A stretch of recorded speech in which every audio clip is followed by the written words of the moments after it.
Hi everybody, it's December 10th, 2025. Looking at life, it's beneficial to look at life in different ways just in order to agree upon with yourself which way you are looking at life you agree with the most, because I don't believe you can agree with life completely, because large portions of life they remain a mystery even up until our deaths. So a way that I look at life is sometimes like a toy or like a doll. Some dolls or toys are valuable, and especially if they're kept in their packaging, they are never opened, disturbed, and if you keep them throughout the years, some of them become very valuable monetarily, and you can sell them at the right time to get them the biggest payout, and you can enjoy that money.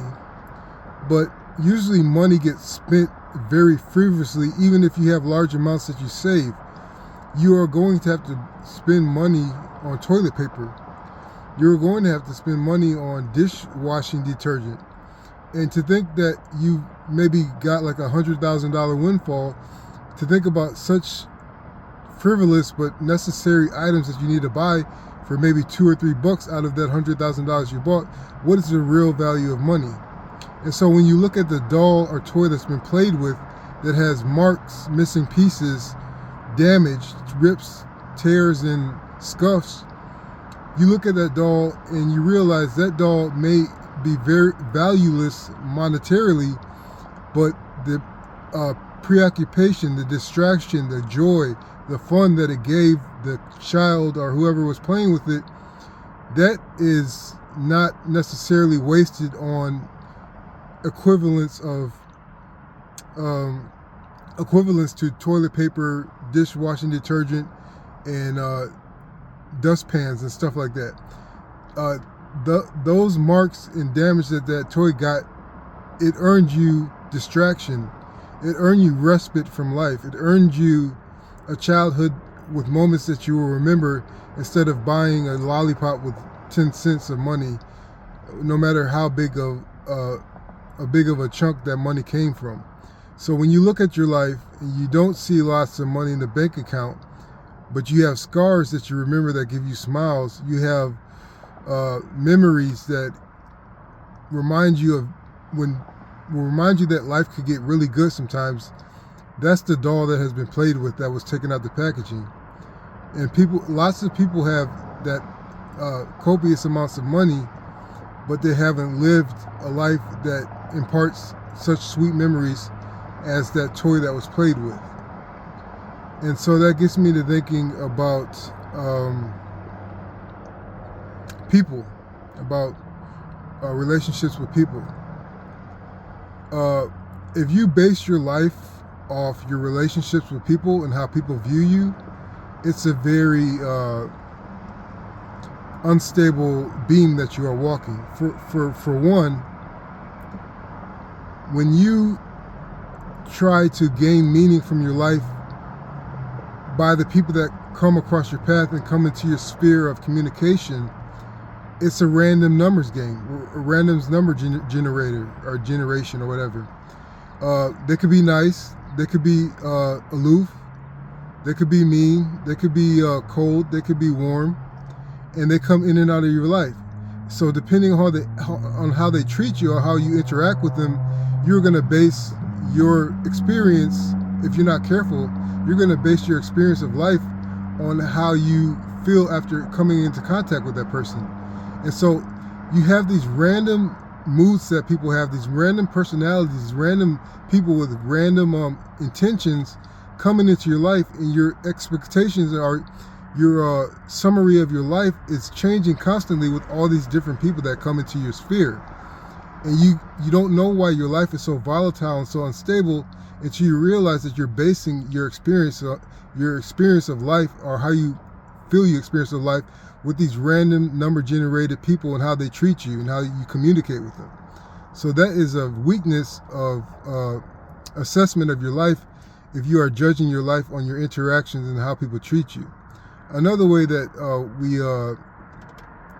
we must be careful when we render our lives according to people is that speech is very important. Speech changes reality. And I can't deny that. But you have to realize that the things that people say to you, it depends on them. It depends on how they say it. And it depends on how you receive it. It depends on where you are at that moment. Because if you look back at something somebody said to you, and maybe a year or 5 years later, the way that you are now, you may just brush it off your shoulder.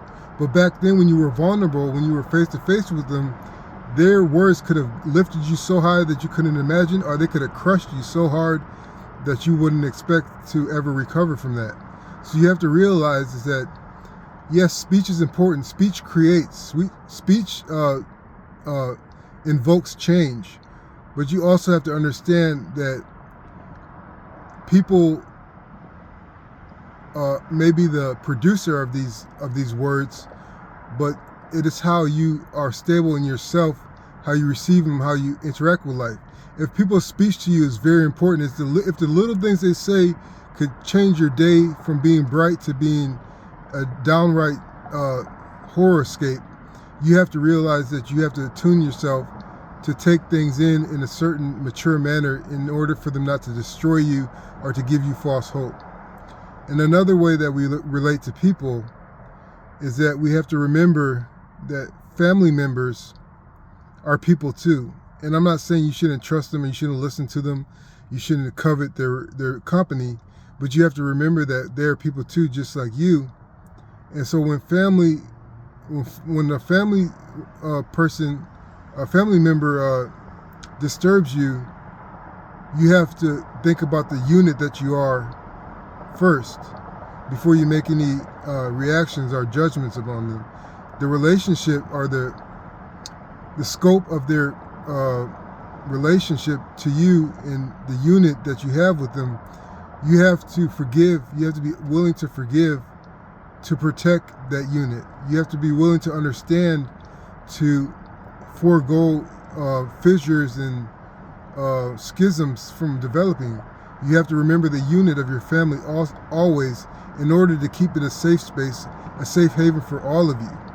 So when you feel like a family member betrays you, do not cut them off.